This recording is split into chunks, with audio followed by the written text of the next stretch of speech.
18 की रात मतलब सुबह निकली, उससे पहले आप जो 2-4 दिन काम कर रहे होंगे, लोगों से मिल रहे होंगे, प्रोटोकॉल निभा रहे होंगे, और फिर 2 दिन से प्रोटोकॉल निभा रहे हैं, कितना बदलाव आ गया? पीडीएफ में जिसमें रैंक आती है, जैसे ही वहाँ 11 दिखा तो जाहिर सी बात है उस समय खुशी का कोई ठिकाना नहीं था। युवाओं को आजकल मोबाइल भी हो गए, मूवी हो गई, तो ये तमाम चीज़ें कैसे बैलेंस करते थे आप? पड़ाव है या प्राप्ति है कि बस? पर मेरी माताजी ने मुझे याद दिलाया कि आपके पिताजी कहते थे कि मैं इसे जरूर एक अधिकारी बनाऊंगा और एक रोल मॉडल की तरह उपस्थित करके दिखाऊंगा।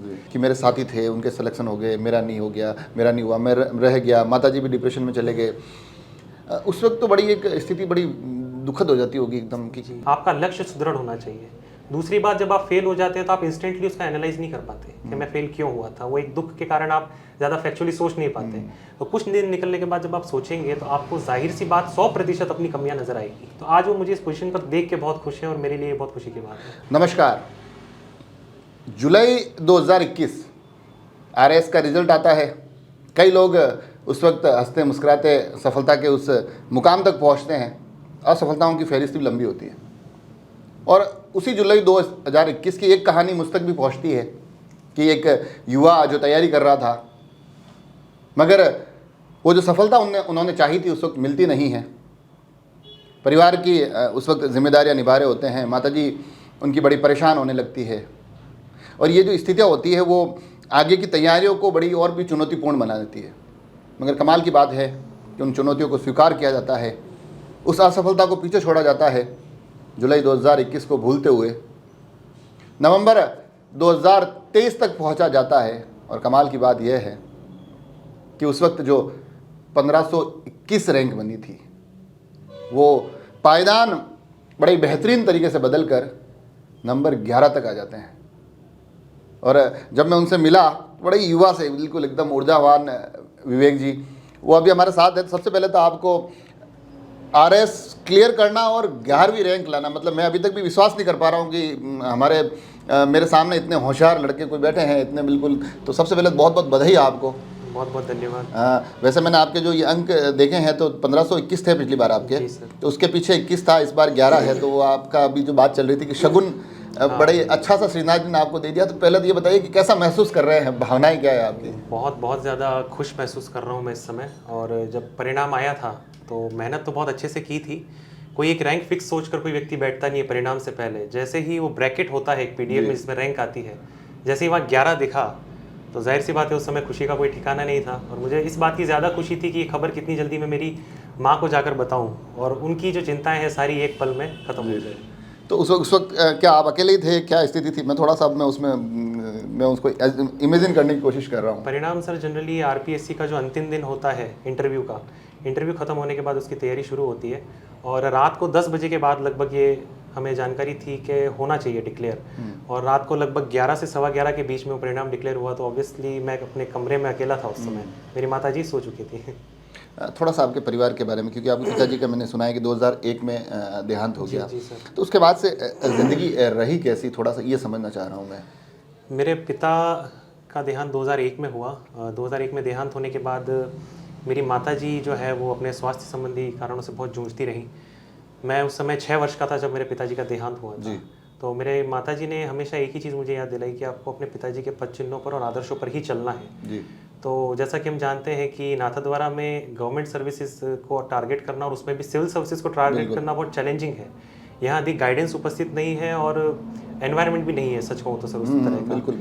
पर मेरी माताजी ने मुझे याद दिलाया कि आपके पिताजी कहते थे कि मैं इसे जरूर एक अधिकारी बनाऊंगा और एक रोल मॉडल की तरह उपस्थित करके दिखाऊंगा। तो मेरी मदर उन्हें चैलेंज किया करती थी कि मैं ज़रूर देखूंगी ये कैसे करता है। पर मेरी माँ ने मुझे हमेशा कहा कि आपके पिता का ये सपना था, हमेशा मुझे पढ़ाई से जोड़ कर रखा, डिसिप्लिन में भी रखा ताकि मैं पढ़ाई के ऊपर जितने जोर दे सकूँ। अपने स्वास्थ्य से जूझती भी रही। 10वीं का परिणाम मेरा बहुत अच्छा रहा, 12वीं में भी अच्छा रहा। उसके बाद मुझे भी उत्साह बढ़ता गया कि नहीं मैं ये चीज़ कर सकता हूँ, और आज उसके बाद परिणाम आप सबके सामने है। परिणाम हमें पता है, आपने ये भी बताई, बीच में पटवारी बने आप। मैं थोड़ा सा दर्शकों को ये बता दूं कि आपका रिजल्ट एक्चुअल में आया है कल 18 तारीख को। 18 को रिजल्ट आता है। उसके बाद भी मैंने इनसे संपर्क करने की कोशिश की, आज भी हमारी सुबह थोड़ी बहुत बातचीत हुई है। लगातार ये अपने क्योंकि चुनाव का दौर है, उन कामों में व्यस्त है, तो मेरे को ऐसा लगा कि लोग आपको ये आपकी जिम्मेदारियां जो पटवारी के पद पर रहते हुए या फिर ये चुनावी जिम्मेदारियां आपको खुशी मनाने का भी बराबर अवसर नहीं दे रही है। नहीं, मैं पूरी तरह से तो इससे सहमत नहीं होऊंगा, क्योंकि पटवारी के तौर पर मेरे पास यहाँ पर प्रोटोकॉल का भी कार्य है जी। तो मंदिर में और जो स्टेट गेस्ट हमारे यहाँ पर आते हैं उनके साथ हम जाते हैं, तो जनरली लोगों से तो और अधिक मिलना होता है उसी के बहाने जी। तो हाँ, ये है कि घर पर बैठकर मैं अधिक समय व्यतीत नहीं कर पा रहा वो जो 18 की रात मतलब सुबह निकली, उससे पहले आप जो 2-4 दिन काम कर रहे होंगे, लोगों से मिल रहे होंगे, प्रोटोकॉल निभा रहे होंगे, और फिर 2 दिन से प्रोटोकॉल निभा रहे हैं, कितना बदलाव आ गया? बहुत बदलाव है इस समय, क्योंकि अब मार्केट में और आसपास जितने भी लोग मिल रहे हैं वो बहुत अच्छे से एंगेज कर रहे हैं और अधिक पहचानने लग गए हैं ऑब्वियसली।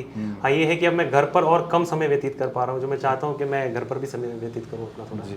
तो ये जो ये सफलता तक पहुँचे हैं आप, पटवारी भी रहे हैं, परिवार की स्थितियाँ भी बताई है, मगर उसके दरमियान भी कई अलग अलग सेक्रीफाइस भी करने होते हैं ना, जैसे कि अब युवाओं को आजकल मोबाइल भी हो गए, मूवी हो गई, तो ये तमाम चीज़ें कैसे बैलेंस करते थे आप? आपने बिल्कुल सही कहा, और मैं स्वयं सोशल मीडिया यूज़ करता रहा हूँ कॉलेज के टाइम से। पिछली जो असफलता मिली थी उसमें गहराई से तो हम बात करेंगे, कमियां किस प्रकार से पूरी की जाती है, पर उसमें मुझे पता चला कि मुझे कुछ इंप्रूवमेंट्स करने पड़ेंगे और सेक्रीफाइसेस भी करने पड़ेंगे। पहली बात तो ये होती है कि आप बाहर की दुनिया से भी बहुत हद तक कट जाते हैं। दूसरी बात जो आपने कहा ऑनलाइन सोशल मीडिया वगैरह, जो ड्यूरेशन था, प्री का रिजल्ट आया था हमारा लगभग आप मान के चलिए नवंबर के अंदर 2021 में, और हमारा मेंस प्रस्तावित था फरवरी में, डिले होकर वो मार्च में हुआ था। इस 4 माह के दौरान मैं लगभग ऑनलाइन हर तरफ से गायब था। मैं किसी भी जगह पर अवेलेबल नहीं था ऑनलाइन, सिर्फ अपने काम के लिए मोबाइल यूज़ करता था, और ये डिस्ट्रैक्शन होता है। कई बार लोग बोलते हैं कि नहीं, आप जुडिशियसली यूज़ करिए सोशल मीडिया, और मैं कहता हूँ कि आप 5-6 महीने अगर इसको सेक्रीफाइस कर दें तो कोई बुरी बात नहीं है। बुरी बात नहीं। पर ये जो जैसे आप पटवारी बन गए, मैं अब हालांकि आप तो अपने जो बड़े 11वीं रैंक वालों को तब हम क्या ही समझाएंगे, मगर अब मन होता है ना कि एक आदमी की सरकारी नौकरी लग जाती है, थोड़ा सा रिलैक्स हो जाता है कि हाँ चलो ठीक है, अब ज़्यादा समस्याएं नहीं है, इससे बेहतर कर लेंगे तो भी ठीक है, बाकी काम ठीक ठाक हो गया है, तो वो फीलिंग्स नहीं है कि अब चलो रिलैक्स है, ठीक है ना। क्या इसमें मेरे साथ मैं कह सकता हूँ कि गुड लक था कि पटवारी में मेरा चयन हुआ वो जुलाई 2022 में हुआ जी, और जो मुख्य परीक्षा थी वो मार्च 2022 में हो चुकी थी। अच्छा, तो इसका मुझे फ़ायदा मिला कि मेरे एंगेजिंग डेज जो आने वाले थे उससे पहले ही मैं अपना 100% मेंस के लिए दे चुका था। दे चुके थे, मतलब मगर फिर भी मैं उस 2021 की तरफ जाऊंगा, तो वहाँ से आपकी जो असफलता जो सीखा उस पर आऊँ, मगर उससे पहले मैं पूछूंगा कि कुछ आपके मित्र, आपने नाम भी बताए थे मुझे थोड़ी देर पहले जब चर्चा कर रहे थे कि मेरे साथी थे, उनके सिलेक्शन हो गए, मेरा नहीं हो गया, मेरा नहीं हुआ, मैं रह गया, माताजी भी डिप्रेशन में चले गए। उस वक्त तो बड़ी एक स्थिति बड़ी दुखद हो जाती होगी एकदम कि कैसी क्या परिस्थिति रहती है। परिणाम पहला अटेम्प्ट था, और नई कोई चीज़ होती है तो उत्साह भी बहुत अधिक होता है, ये जनरली सी बात है। और आरएस जैसी परीक्षा और आपने साक्षात्कार दिया हो तो ऐसा होना बहुत नॉर्मल है कि आप आगे की भी चीज़ें सोचने लगते हैं, मेरा चयन होगा तो मैं क्या करूँगा, क्या नहीं करूँगा। और जब अचानक जब परिणाम निकलता है तो वो 5 मिनट में वो PDF आता है, फुग्गे की तरह फूट जाता है वो। तो उस समय बहुत दुख हुआ था, जाहिर सी बात है, पहली बार था। और मेरी माताजी जो है वो भी बहुत परेशान हुई थी, बहुत अधिक परेशान हुई थी। और मेरे जो साथी थे कि इंटरव्यू की तैयारी कर रहे थे मेरे साथ, उनका बहुत अच्छे नंबर से चयन हुआ, हालांकि मैं उनसे बहुत खुश था। और वो भी तुरंत परिणाम के बाद मेरे पास आए थे और उन्होंने मुझे बहुत सपोर्ट किया, क्योंकि वे जानते थे कि कैलिबर जो है वो एक डिफरेंट चीज़ है। एक परिणाम आरएस का खराब आ जाने से आपकी काबिलियत को नहीं आंका जा सकता। उस समय हमारे राजसमंद SDM जो दिनेश जी सपेला सर थे, उन्होंने नेक्स्ट डे आकर ही मेरा बहुत उत्साहवर्धन किया, मेरी माताजी से बात की, और उन्होंने ये चीज़ कहा कि मैं आपकी काबिलियत को जानता हूँ, आप इस चीज़ को छोड़िएगा मत, आप एक दिन ज़रूर SDM बनेंगे, देखना। तो आज दिनेश राय सपेला जी सर। तो वो जो मोमेंट्स होते हैं उस पर कुछ ऐसे क्रंच मोमेंट्स में आपको कुछ लोग चाहिए होते हैं जो मोटिवेट करें, जो उस रिजल्ट के डिप्रेशन से हटाकर आपको एक नॉर्मल स्टेज में लेके आए। तो मेरे मित्र थे, परिवारजन थे, उन्होंने बहुत सपोर्ट किया। दिनेश जी थे, महेश गागुरिया जो मेरे मित्र थे मुझसे बहुत मिलने आते थे, नेहा राव जिनका अब चयन हुआ है मेरे साथ, हम एक दूसरे के कांटेक्ट में रहते थे उस समय। तो एक ओवरऑल एनवायरनमेंट जो सपोर्ट से क्रिएट होता है वो बहुत हेल्प करता है उसके अंदर। वो हेल्प करता है, मगर कुछ असफलता है, मैं चाहता हूँ कि दर्शकों के लिए और विशेष तौर पर उन लोगों के लिए जो तैयारी कर रहे हैं या फिर 1-2 असफलताएं देख चुके हैं, तो मैं चाहता हूँ उनके लिए आप थोड़ा सा ये बताइए कि असफलता से इस 1521 से 11 का जो सफ़र होता है ना, उसमें क्या क्या चीज़ें ध्यान रखी जानी चाहिए? देखिए, इंस्टेंट जब रिजल्ट आता है तब जाहिर सी बात है कि शॉक लगता है। तो आप मानकर चलिए कि एक निश्चित समय होगा, 4-5 दिन, जब आपको नॉर्मल होने में लग सकता है, पर उसके बाद आपको ये बहुत अच्छे से पता होना चाहिए था कि आप इस रास्ते पर आए क्यों थे, उसका कारण क्या था। आपका लक्ष्य सुदृढ़ होना चाहिए। दूसरी बात, जब आप फेल हो जाते हैं तो आप इंस्टेंटली उसका एनालाइज नहीं कर पाते कि मैं फेल क्यों हुआ था, वो एक दुख के कारण आप ज़्यादा फैक्चुअली सोच नहीं पाते। तो कुछ दिन निकलने के बाद जब आप सोचेंगे तो आपको जाहिर सी बात 100% अपनी कमियां नजर आएगी। ये मैं लिख के दे सकता हूँ। आपको उन कमियों पर अपना पूरा काम करना होगा, स्ट्रेटेजी बनाकर। आरएएस परीक्षा बाकी परीक्षाओं की तरह नहीं है। सिविल सेवा में कुछ परीक्षाएं होती है, सिंगल स्टेज हुआ और एग्जाम खत्म, अब फिर रिजल्ट आएगा।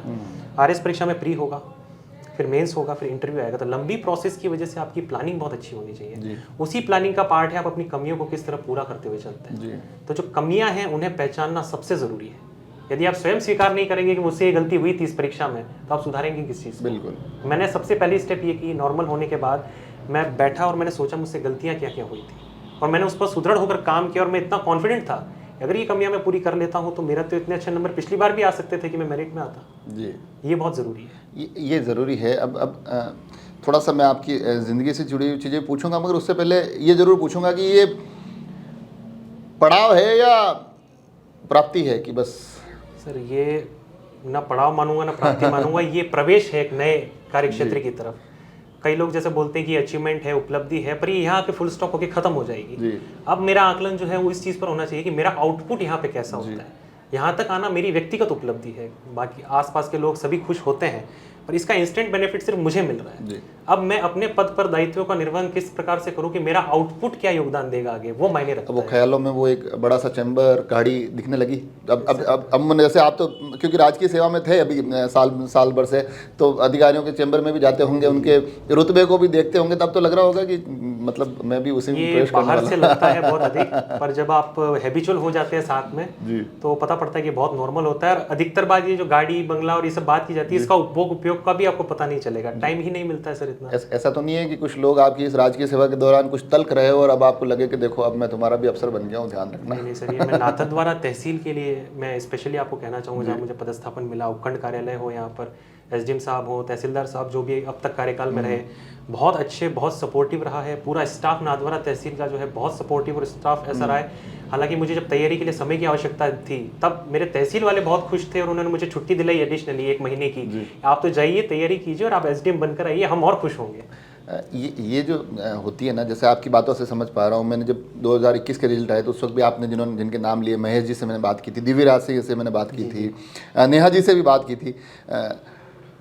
एक शुरुआती जज्बा बड़ा ही ज़ोरदार होता है, ऐसा लगता है कि मैं सब कुछ बदल दूंगा, मगर फिर धीरे धीरे कई लोग ऐसे खो भी जाते हैं कि कई उस तड़क भड़क में कुछ अपनी जिम्मेदारियों को निभाते हैं। तो अब आप कैसे देखते हैं अब यहाँ से आगे की ज़िंदगी को? देखिए, यहाँ से आगे क्योंकि मैं ऑलरेडी पटवारी में सेवा दे चुका हूँ और ये राजस्व प्रशासन की शुरुआती सीढ़ी है, तो मैंने बहुत नज़दीक से देखा है कि उपखंड अधिकारी महोदय हो, तहसीलदार महोदय हो, उनके मुख्य कार्य क्या है। एक काश्तकार, एक किसान को बेनिफिट दिलाना हो या वहाँ से लेके डेवलपमेंटल स्कीम्स का काम हो। ज़्यादातर कार्य ऐसे होते हैं कि जो बने हुए नियम हैं, यदि आप उन नियमों पर चलकर भी अगर उनको स्टैंडर्डाइज करके कार्य करें तो बहुत एडिशनल मेहनत करने की आवश्यकता नहीं है, चीज़ें अपने आप फ्रेम में आ जाती हैं। हालांकि अपने सपने अलग होते हैं, हर एक का अपना स्टाइल होता है, उस हिसाब से नवाचार कर सकते हैं, उनके समय की उपलब्धता पे भी निर्भर करता है। जैसे दिनेश जी सर एडिशनली भी नवाचार करते रहते हैं। तो ये मेरे ख्याल से नियमों पर चलते हुए अगर हम काम करें तो अच्छे से काम होते हैं और हमें रिजल्ट्स भी मिलते हैं। उसके एडिशनल हर व्यक्ति की एक पर्सनल कैपेसिटी है, वो उसके अनुसार काम करता है। मूवी सॉन्ग्स इनका शौक है कि नहीं है? पहले कॉलेज के समय में बहुत शौक था, पर सच कहूँ तो जब से तैयारी में आया तब से फिर वो ऐसा लगता था कि 3 घंटे मैं समय कैसे दूँ इस चीज़ को। तो हालांकि मुझे मूवीज़ पसंद है पर बहुत कम देखने में आती है। अब मैं ज़रूर देखना शुरू करूँगा जो कुछ फेवरेट मूवीज़ वगैरह है। थोड़ा सा ये भी चाहूँगा कि शादी से जुड़ी हुई चीज़ें भी मैं आपके माध्यम से जानूँ कि आखिर ज़िंदगी में क्या चल रहा है आपके उस दृष्टिकोण से। बिल्कुल बिल्कुल सर, अब जो मेरी माता जी हैं वो पूरा तैयार है संबंध करने के लिए, क्योंकि वे भी अकेली हैं और अब रिजल्ट भी मिल चुका है, बहुत अच्छा है। तो बिल्कुल आगे यही प्रक्रिया होगी। अब आगे यही मतलब रिश्ते आने की क्या स्थिति, रिश्ते आने लग गए हैं या कई रिश्ते तो पहले से भी आ रहे थे, पर मैं बहुत लकी हूँ कहूँगा हमारे समाज में, और यहाँ पर अक्सर जल्द शादियाँ हो जाती है। पर मेरी मदर ने, क्योंकि मैं पढ़ाई कर रहा था, तो मेरे ऊपर कभी कोई दबाव नहीं बनाया। उन्होंने कहा आप पढ़िए आराम से, आपकी स्टडी के बीच में मैं आपको कोई टेंशन नहीं दूंगी, और आप जब अच्छे से सेटिस्फाइड हो जाएं कि आपको आपका रिजल्ट मिल गया है तब आप मुझे बता दीजिएगा, मैं आप, क्योंकि ये एक बहुत बड़ा डिसीजन होता है। तो अब मैं तैयार हूँ और वे भी करने वाले इस तो बधाइयों के दौर में कौन कौन से ऐसे अमुक नाम है कि हाँ ये इनके भी फ़ोन आए हैं मेरे पास, तो चलो मैं और वीआईपी टाइप फील कर रहा हूँ, सेलिब्रिटी टाइप? नहीं सर, ऐसा नहीं है, क्योंकि नाथद्वारा देखिए सर बहुत बड़ा नहीं है तो भले पास हो या ना हो ऑलरेडी टच में रहते हैं सभी वीआईपी व्यक्तियों से। तो यहाँ पर नाथद्वारा के समस्त लगभग जो प्रमुख गण हैं उनका मुझसे कॉन्टैक्ट हुआ है, उन्होंने बधाई दिया है। और चूंकि मेरा परिवार बहुत सोशली एक्टिव रहा है, मेरे पिताजी स्वयं सोशल वर्कर थे नाथद्वारा में, तो पारिवारिक संबंध भी हमारे लगभग सभी से पहले से रहे हैं। तो सभी बहुत खुशी व्यक्त कर रहे हैं। दिनेश सर का फ़ोन आया कि नहीं आया? दिनेश सर ने उसी रात मुझे 1:30 बजे बधाई दे दी थी सर, रात को ही। और बाकी वो साथी जो सभी सफल हो गए थे, अब उनको भी एक सरप्राइज हुआ होगा कि 11वीं रैंक लेकर आ गए ये तो। नहीं, सरप्राइज तो है पर उससे ज़्यादा खुश हैं क्योंकि हम जब साथ में तैयारी करते थे तो उन्हें इस चीज़ का बहुत दुख हुआ था कि मैंने मेहनत तो की थी पर परिणाम नहीं मिला। जी। कई बार हम किसी व्यक्ति के साथ होते हैं तो हम जानते हैं कि इनका कैलिबर क्या है, और जब उस अनुरूप उन्हें चीज़ नहीं मिलती तो हम ठीक है समझ सकते हैं उनसे कुछ गलतियां हुई होंगी, पर इस व्यक्ति को उस पोजीशन पर होना चाहिए था।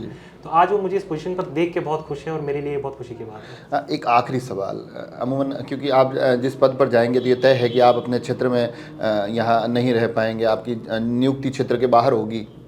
तो मैं यहाँ से ये जानना चाहता हूँ कि एक युवा जिसको पता हो कि मेरी नियुक्ति बाहर होने वाली है, उसकी उस वक्त अपने क्षेत्र के प्रति क्या जिम्मेदारियाँ होती है, उसका भी कोई विज़न अगर कहीं आपके पास हो तो मैं चाहता हूँ। विजन होता है, जैसे नाथद्वारा की मैं बात करूँ जी, यहाँ पर उच्च प्रशासनिक सेवाओं के लिए गाइडेंस की उस स्तर पर उपलब्धता नहीं है, और न ही कोई मैं यूँ कहूँ माहौल क्रिएट हुआ है।